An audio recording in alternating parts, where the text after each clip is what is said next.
Hello dear students, good morning to all of you. बच्चों, as you know that we have learning our first lesson, The Portrait of a Lady by Khushwant Singh. इस lesson में खुशवंत सिंह ने अपनी दादी का जो चित्रण है वो वर्बल तरीके से किया है, अर्थात उनके बारे में बातें बताते हैं कि वो कैसी थी और शब्दों के द्वारा उनका चित्र प्रस्तुत किया है और आपके दिमाग में वो छवि उनकी बन जाएगी जिस तरह से इन्होंने अपने शब्दों के द्वारा बनाया है. बच्चों, हमने पिछले वीडियो में फर्स्ट पैरा देख लिया था और राइटर के भी बारे में देख लिया था. अगर आपने वो वीडियो नहीं देखा है तो प्लीज़ आप प्लेलिस्ट में जाकर वो वीडियो देख सकते हैं. ठीक है, आइए अब हम अपना सेकेंड पैरा स्टार्ट करते हैं. ठीक है. She had always been short. जैसा कि पहले उसमें था कि वे बताते कि जो मतलब मेरी दादी थी वो जैसे सबकी दादी होती है उसी तरह मेरी भी दादी थी, बूढ़ी थी. ठीक है. तो उसके बाद वो बताते हैं कि she had always been short, और लोग ऐसे बताते थे कि वो पहले बहुत सुंदर हुआ करती थी, लेकिन उन्हें इस बात पे भरोसा नहीं था. क्यों? क्योंकि वो क्या कह रहे हैं, she had always been short. वे हमेशा कैसी थी? She had always been short. वे हमेशा छोटी रहीं. एंड फैट और मोटी थी. एंड स्लाइटली बेंड और थोड़ी सी झुकी हुई थी. क्योंकि वो हमेशा, जब से उन्होंने राइटर ने देखा था खुशवंत सिंह ने अपनी दादी को, तो वो हमेशा कैसी थी? वो हमेशा बूढ़ी ही रही और मोटी ही नहीं और हल्का सा झुकी हुई थी. हर face was a crisscross. Crisscross मतलब एक जगह से एक दूसरे को काटना, कुछ इस तरह से आप कह सकते हैं. हर face was crisscross of wrinkle. तो उनके चेहरों पे कुछ रिंकल्स थी. रिंकल मतलब झुर्रियाँ थीं. उनके चेहरे पे कुछ झुर्रियाँ थी जो एक दूसरे को running from everywhere to everywhere, जो एक दूसरे को कहीं ना कहीं से काटती थी, क्रिस क्रॉस करती थी. ऐसे ऐसे मतलब कहीं ना कहीं एक दूसरे के टच में थी. ये सारी झुर्रियाँ एक दूसरे के टच में थी और एक दूसरे को कहीं ना कहीं से काटती थी. नो नहीं, we were certain she had always been. कह रहे नहीं, वे हम निश्चित हैं, हमें यह विश्वास था कि वे हमेशा ऐसी ही थी, ऐसी ही हैं. She had always been as we had known हर.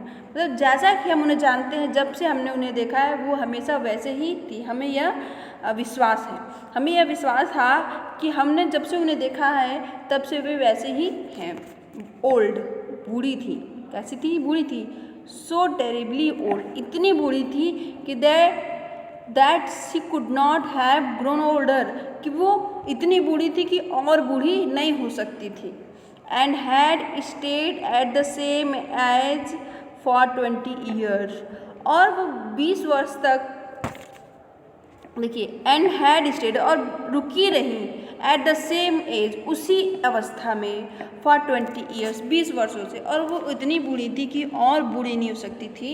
फिर कह रहे हैं और वे उसी अवस्था में रुकी रही 20 वर्षों तक, अर्थात वे और भी ना बूढ़ी हुई ना और जवान हुई. ठीक है. वो 20 वर्ष से उसी उम्र में उसी अवस्था में रुकी हुई थी. अब देखिए, she could never have been pretty. देखते हैं, she could never have been pretty. कह रहे वे कभी सुंदर नहीं थी, वे कभी सुंदर हो ही नहीं सकी. कुड है, कभी वो सुंदर नहीं हो सकी थी, न होंगी. But she was always beautiful. लेकिन वो हमेशा ब्यूटीफुल थी. लेकिन वो कह रहे वो कभी सुंदर हो नहीं सकी होंगी, लेकिन हाँ, वे हमेशा ही सुंदर थी. सी हॉबल्ड. हॉबल्ड मतलब होता है लड़खड़ा कर या लंगड़ा कर चलना.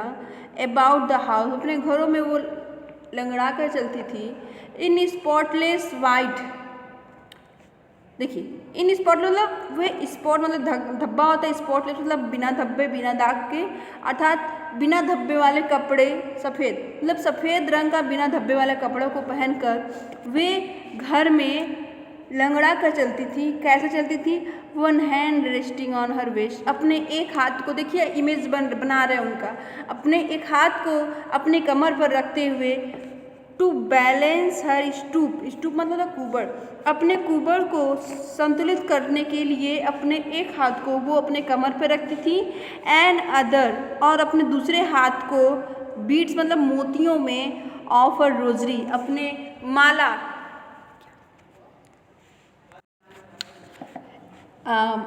अदर टेलिंग, और दूसरा हाथ उनका किस पे चलता था, बीड्स, मोतियों पर, ऑफ अ रोजरी, रोजरी मतलब माला, और उनके मालाओं के मोतियों पर उनका हाथ चलता रहता था, अर्थात वो अपने दूसरे हाथ से माला के मोतियों को फेरती रहती थी।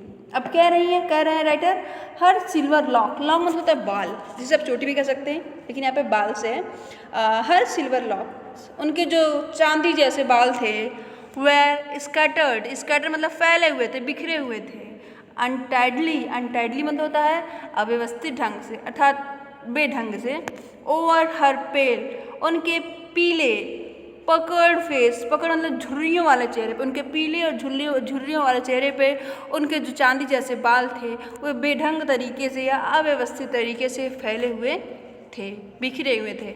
And her lips constantly, constantly मतलब होता है निरंतर, मूव्ड हिलता रहता था। देखिए इनऑडिबल, ऑडिबल मतलब था जो सुनने योग्य, और इनऑडिबल मतलब जो जिसे सुना ना जा सकता, जिसे सुना ना जा सके, प्रेयर। तो उनके जो होठ थे वो हमेशा हिलते रहते थे एक शांत प्रार्थना में, अर्थात उनके होठ हमेशा हिलते रहते थे, अर्थात वो हमेशा भगवान का भजन करती रहती थी। और वो भजन कैसा होता था, वो प्रार्थना कैसी होती थी कि किसी को सुनाई नहीं देती थी। यस, हाँ, शी वॉज ब्यूटिफुल, हाँ वो सुंदर थी।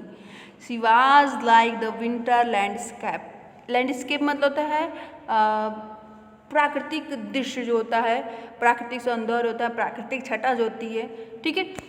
इन द माउंटेन, जैसे माउंटेन पहाड़ों में, जैसे सर्दियों में पूरा पहाड़ों का दृश्य हो जाता है, अर्थात जब जैसे सर्दियों में पहाड़ों पर पूरा बर्फ़ ही बर्फ़ हर जगह फैल जाता है, वो उसी तरह थी जैसे पहाड़ों में बर्फ़ वाला दृश्य होता था। एन एक्सपेंस, विस्तार ऑफ प्योर, पवित्र, साफ सुथरा, वाइट सफ़ेद, सेरेनिटी, सेरेनिटी मतलब होता है शांत। तो कह रहे हैं कि जो वो कैसे दिख, क्योंकि वो सफ़ेद वस्त्र भी पहनती थी और उनके बाल भी सफ़ेद थे, तो वो कैसे दिख रही थी, जैसे पर्वतों पे, जो पर्वतों का दृश्य होता है ठंडी में, ठंडी के समय जैसे पर्वतों का दृश्य होता था उसी तरह वे दिखती हैं। और वो थी कैसी, एन एक्सपेंस ऑफ प्योर, एक पवित्र, साफ सुथरी और शांत वातावरण, जहाँ पे शांति और कंटेनमेंट मतलब था संतोष।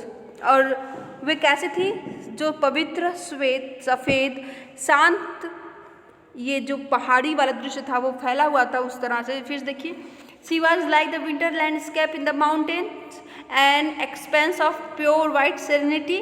तो वे उस पर्वतीय ठंडी में जैसे पर्वतीय भूदृश्य हो जाता है, और वो फैला हुआ था सफ़ेद, स्वच्छ, शांत जगह थी, और वहाँ पे शांति और संतोष वाला वातावरण था। आइए एक बार इसको फिर से रिवाइज कर लेते हैं, ठीक है। She had always been salt and fat slightly bed, वे हमेशा से, जब से राइटर ने देखा था, वे हमेशा से छोटी, मोटी और थोड़ी सी झुकी हुई थी। हर face was crisscross of wrinkle running from everywhere to everywhere, उनके जो चेहरे पे झुर्रियाँ थी वो एक दूसरे को कहीं ना कहीं से काटती थी, ठीक है। नो नहीं, वी वेर सर्टेन, हम ये निश्चित थे, सर्टेन मतलब निश्चित।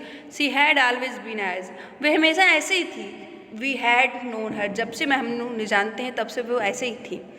ओल्ड, बूढ़ी, सो टेरेबली ओल्ड, इतनी बूढ़ी थी कि वे और बूढ़ी नहीं हो सकती थी। And had stayed at the same age, और उसी उम्र में ठहरी हुई थी फॉर 20 वर्ष से उसी उम्र में हम लोगों ने उन्हें देखा था ऐसे ही कि ऐसे ही बनी हुई है। She could never have been pretty, वो कभी सुंदर नहीं हो सकी होंगी, but she was always beautiful, लेकिन वो हमेशा से सुंदर थी। She hobbled about the house in spotless white, वे सफ़ेद वस्त्र, बिना धब्बों वाले सफ़ेद वस्त्रों को पहनकर वे घर में लंगड़ा के चलती थी, और उनका एक हाथ कमर पर था। क्यों था? क्योंकि वो अपने कीबोर्ड पर बैलेंस बनाए हुई थी और दूसरा हाथ उनका माला को फेरते हुए मालाओं की मोतियों को फेरता रहता था। मतलब एक हाथ उनका उनके कमर पे होता था और दूसरा हाथ उनके मालाओं को फेरता रहता था और इस तरह से वो अपने घरों में सफ़ेद वस्त्र पहनकर चला करती थी लंगड़ा कर। और उनके जो चांदी जैसे बाल थे वे उनके पीले और झुर्रियों वाले चेहरे पर बिखरे पड़े थे अव्यवस्थित ढंग से और उनके होठ हमेशा अश्राव्य अर्थात मतलब जिसे सुना ना जा सके ऐसे प्रेयर शांत प्रेयर वो करती थी। निरंतर उनके होठ हिलते थे शांत प्रेयर में। हाँ वो सुंदर थी और उस प्राकृतिक भूदृश्य की तरह थी, पहाड़ी भूदृश्य की तरह थी जो शीतकाल में स्वच्छ साफ सुथरा शांत फैला हुआ होता है और जहाँ पर शांत और संतोष का वातावरण होता है। बच्चों आई होप आपको ये वीडियो समझ में आया होगा। अगर आपको नहीं समझ में आया होगा तो एक बार फिर से 2-3 बार देखेंगे तो ज़रूर समझ में आ जाएगा। Thank you, thanks for watching.